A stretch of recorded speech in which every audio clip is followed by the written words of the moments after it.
Good morning, good evening, good afternoon प्यारे बच्चों, स्वागत है आपका मेरे यूट्यूब चैनल में जिसका नाम है सुमित सब संभाल लेगा। तो आज हम जो चैप्टर करने जा रहे हैं वो क्लास 12 का चैप्टर नंबर 3 या न्यू बुक के हिसाब से अगर देखा जाए तो हमारे चैप्टर नंबर 3 नहीं है, चैप्टर नंबर 2 है। और वो क्या है? गुडविल। ठीक है ना, पुरानी बुक में एनपीओ था इसलिए इसका चैप्टर नंबर 3 था। तो सेकेंड चैप्टर करेंगे गुडविल। तो गुडविल क्या होती है? वैसे मैं नॉर्मली समझा दूँ, एक फर्म या कंपनी का जो नाम होता है, ठीक है, नाम वगैरह जिसके लिए उन्होंने बहुत साल मेहनत की गई होती है तो वो उसकी गुडविल कहलाती है। फॉर एग्जांपल आप मानो कि आपके पास एक शॉप है, ठीक है ना, एक शॉप है आपकी और उस शॉप में, ठीक है, एक शॉप है, उस शॉप में 1 करोड़ का सामान पड़ा है। लेकिन जब आप सेल करने जाते हो इसको, आपने क्या कर दी सेल, तो आप कितने पैसे मांग रहे हो उसके? 1.5 करोड़। क्यों? क्योंकि इस दुकान का ना बहुत अच्छा नाम है, आपको जिसको बेच रहे हो ये दुकान, उसको उतनी मेहनत नहीं करनी पड़ेगी जो आपने करके देखे दी है। फॉर एग्जांपल कि आप समझो मैगडी, आप कोई मैगडी खरीदते हो, मैगडी की फ्रेंचाइजी, तो आपको नाम उसका पहले से मिला हुआ है, उसकी रेपुटेशन पहले से मिली हुई है, ठीक है।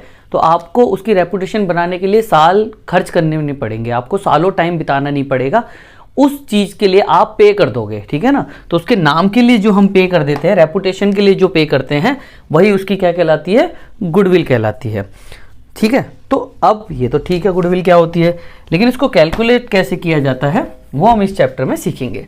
तो गुडविल क्या होती है? When a man pays for goodwill, he pays for something which is place him in the position of being able as, ठीक है ना, being able earn more than he would able to do his own unaided effort.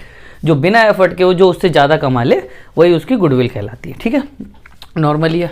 There are 2 types of goodwill. देखो 2 तरह की goodwill होती है, पहली होती है परचेज्ड और दूसरी होती है सेल्फ जनरेट। देखो जो आपने खरीदी होती है उसको तो आप रिकॉर्ड कर सकते हो, ठीक है ना, या उसकी हम वैल्यूएशन कर सकते हैं, लेकिन जो अपने आप ही बनती है साल दर साल, उसको नहीं कर सकते। जैसे आप मानो कि एक कंपनी थी, आपको पता है पेटीएम, ठीक है ना, मान लो पेटीएम थी, लेकिन पेटीएम शुरुआत में ही इतना थोड़ी नाम हो गया होगा, इन्होंने कितने साल दिए भाई, तकरीबन 10 से 15 साल इनको लग गए अपना नाम कमाने में।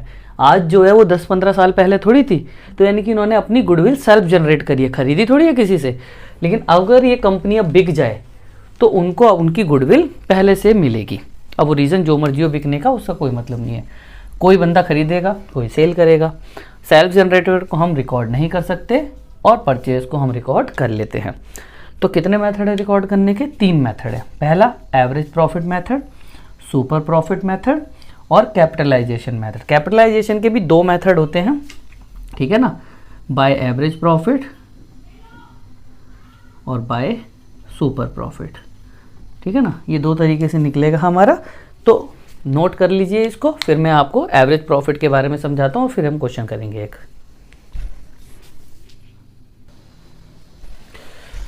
तो देखिए पहला मेथड हमारा है एवरेज प्रॉफिट मेथड, और उसका भी 2 पार्ट में डिवाइड होता है। पहला होता है सिंपल एवरेज प्रॉफिट मेथड और दूसरा होता है वेटेज एवरेज प्रॉफिट। तो पहले हम करेंगे सिंपल एवरेज प्रॉफिट मेथड। क्या होता है फॉर्मूला एवरेज प्रॉफिट का? जैसे एज यूजुअल पता ही है आपको, नॉर्मल प्रॉफिट। अच्छा, नॉर्मल प्रॉफिट पे निकलता है। नॉर्मल प्रॉफिट क्या होता है? नॉर्मल प्रॉफिट का मतलब है जो हमें एक्स्ट्राऑर्डिनरी इनकम ना हुई हो या लॉस ना हो गया हो। For example loss by fire, ठीक है ना, लॉस बाय थेफ्ट, ये जो हो जाता है अब नॉर्मल लॉस और अब नॉर्मल प्रॉफिट हो जाता है, ठीक है, इंश्योरेंस वगैरह का पैसा मिल जाना, तो ये हम नहीं काउंट करेंगे। उसको हटा के जो प्रॉफिट होगा हमारा नॉर्मल प्रॉफिट कहलाएगा।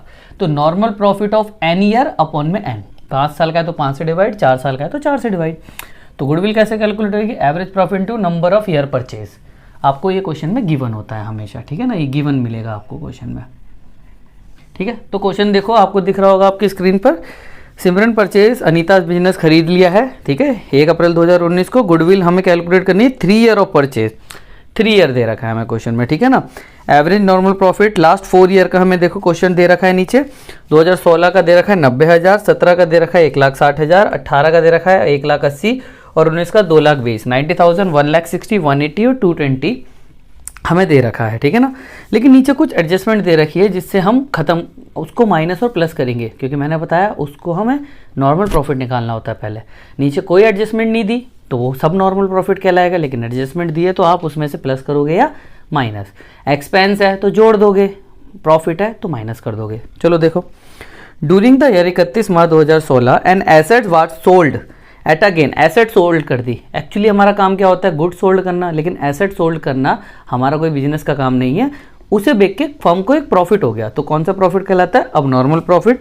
कितने का हो गया, 10,000 का। तो जो प्रॉफिट होता है उसको हम क्या कर देते हैं बेटा, माइनस। तो यानी कि उस साल एक्चुअल प्रॉफिट कितना हुआ हमें, 80,000 रुपये। ठीक है, माइनस कर दिया इसमें से। During the year 2017 a machine got destroyed in accident and 30,000 were return of. ठीक है, तो 30,000 मशीन खराब हो गई, लॉस हो गया था, तो लॉस को क्या कर दोगे, वापस ऐड कर दोगे। यानी कि उस साल एक्चुअल प्रॉफिट कितना हुआ था हमें, 1,90,000, 1,90,000 रुपीज़। ठीक है, और 2018 में firm assets were not insured due to oversight, insurance being premium 10,000। देखो हम वो देख नहीं पाए, उसको क्या हो गया, देखो सिंपल सा लिखा है, firm asset were not insured due to oversight, oversight की वजह से वो देख नहीं पाए। ठीक है ना, इंश्योर्ड नहीं हुई तो इंश्योरेंस प्रीमियम 10,000 रुपये का चला गया, हमारा प्रॉफिट हो गया एक तरीके से उसका। तो क्या कर दो, माइनस कर देंगे इसको, कितना हो जाएगा, 1,70,000 रुपये। ठीक है, और बस इतना ही दे रखा है हमें, इंश्योरेंस प्रीमियम बीइंग 10,000 रुपये था उसका। अब ओवरसाइड की वजह से नहीं है, इस साल तो कुछ था ही नहीं, तो इस साल का उतना ही हो जाएगा, 2,20,000 रुपये। तो कितने साल का प्रॉफिट दे रखा है, 4 साल का। इसको जोड़ दो, कितना आ जाएगा, 80, 90, 270, 270 और 170, लगाओ जल्दी हिसाब किताब, 6,60,000 रुपये। कितना आ गया इसका टोटल, 6,60,000 रुपये। क्लियर है यहाँ तक, 6,60,000 रुपये आ गया। हमें क्या निकालना है, सबसे पहले एवरेज प्रॉफिट। ठीक है, एवरेज प्रॉफिट मैंने बताया टोटल, ठीक है ना, number of year n year, यही बोलूँ sum of normal profit of N year. ठीक है ना, अपॉन में कितने ईयर हैं, 4। ठीक है, इसको इससे काट दो, कितना आ जाएगा, 1 बचा कितना, 2, फिर 6 बचा कितना, 2, 5, 1,65,000 रुपये हमारा कितना आ गया, एवरेज प्रॉफिट आ गया भाई। ठीक है, यहाँ तक 1,65,000 रुपये। लेकिन हमें क्या निकालनी है, गुडविल। तो यहाँ निकाल रहा हूँ, देखो गुडविल बराबर एवरेज प्रॉफिट। ठीक है, 1,65,000। ठीक है, 1,65,000 into number of year purchase कितना दे रखा था हमें, 3 क्वेश्चन में। तो इसको इससे मल्टीप्लाई कर दो, 0, 0, 0 हासिल गया, 5, 6, 18, 19 हासिल गया, 1, 3, 4। तो 4,95,000 रुपये हमारी क्या आ गई बेटा, गुडविल आ गई। तो बस इतना सा हमें करना है। और अगर ये सब कुछ नहीं दे रखी एडजस्टमेंट, तो यही हमारा नॉर्मल प्रॉफिट कहलाएगा। इसी को जोड़ो, 4 से डिवाइड करो, एवरेज प्रॉफिट आएगा। एवरेज प्रॉफिट को नंबर ऑफ ईयर परचेज से मल्टीप्लाई कर दो, बस आसान है, इतना सा ही करना है। आई होप आपको समझ में आया होगा। नोट कीजिए, फिर मैं वेटेज वाला कराता हूँ। तो देखिए, एवरेज प्रॉफिट का second method, weightage average profit method. देखो कुछ नहीं है, वेटेज में आपको ना उस प्रॉफिट की वेटेज दे रखी होगी कि कितनी है, 1, 2, 3, 4, 5, बस उस प्रॉफिट को उतने से मल्टीप्लाई कर देना है। कहानी अब भी वही है कि हमें अगर एडजस्टमेंट दे रखी है तो पहले हमें नॉर्मल प्रॉफिट निकाल रखा होगा, नहीं दे रखी तो नहीं निकालना पड़ेगा।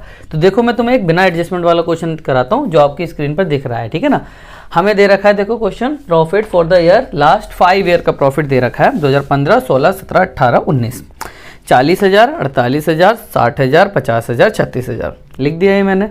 अब वेट भी दे रखा है नीचे, देखो calculate the goodwill on the basis of the 3 year purchase. ठीक है ना, नंबर ऑफ ईयर परचेज कितना दे रखा है, फिर से 3 दे रखा है, और वेटेज एज्यूमिंग दे रखा है 1, 2, 3, 4, 5, 1, 2, 3, 4, 5। ठीक है, इसका टोटल कितना हो जाएगा बेटा, 15 हो जाएगा। अब हमें क्या करना है, बस कुछ नहीं करना, इन दोनों के आपस में मल्टीप्लाई कर देनी है वेटेज की, यानी कि इसकी वेटेज के हिसाब से इसका प्रॉफिट कितना हो गया, 40,000, इसकी 2 से कर देंगे तो 96, 63, 180। ठीक है, 50 चौक 2 लाख। ठीक है ना, और 36 पंजे 1,80,000 फिर से। ठीक है, टोटल कर दो इसका, कितना टोटल आ जाएगा, निकालो, 6,96,000। कितना आ गया, 6,96,000, 6,96,000 1000 आ गया। ठीक है, अब पहला काम फिर से वही, हमें वेटेज एवरेज प्रॉफिट निकालना है। वेटेज एवरेज प्रॉफिट कितना आ जाएगा बेटा, 696,123 अपॉन में टोटल वेट। 15 से काट दो, 15 चौक 60, बचा कितना 9, 15 छिक 90, बचा कितना 6, 15 चौक 60, तो कितना आ गया हमारा 46,400। ठीक है, ये आ गया हमारा वेटेज एवरेज प्रॉफिट आ गया। और अब ये आ गया, हमें क्या निकालनी है, गुडविल।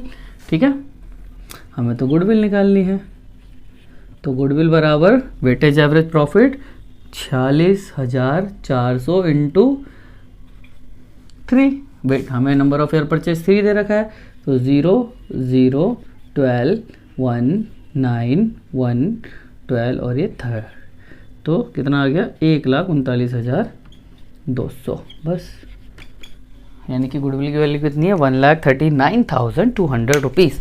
तो ये दो मेथड है हमारे एवरेज प्रॉफिट मेथड में, आसान है। अगर कुछ नहीं दे रखा तो उसको ही नॉर्मल मान लेंगे, मैंने इसे ही नॉर्मल मान लिया। और अगर दे रखा है तो सबसे पहले हमें नॉर्मल प्रॉफिट निकालना पड़ेगा, फिर एज यूजुअल बी और फिर वेटेज प्रॉफिट, वेटेड प्रॉफिट हम निकाल देंगे। ठीक है ना, तो ठीक है, अब हम नेक्स्ट पार्ट में दोनों कवर कर देंगे। सुपर प्रॉफिट मेथड के भी क्वेश्चन करा दूंगा और कैपिटलाइजेशन के भी करा दूंगा, अगर नहीं हुआ तो कैपिटलाइजेशन अलग करा दूंगा। ठीक है, तो आई होप आपको समझ में आया होगा। अगर आया है तो please subscribe, like and share my channel, my video to all your friend. मिलते हैं फिर नेक्स्ट पार्ट में। Thank you.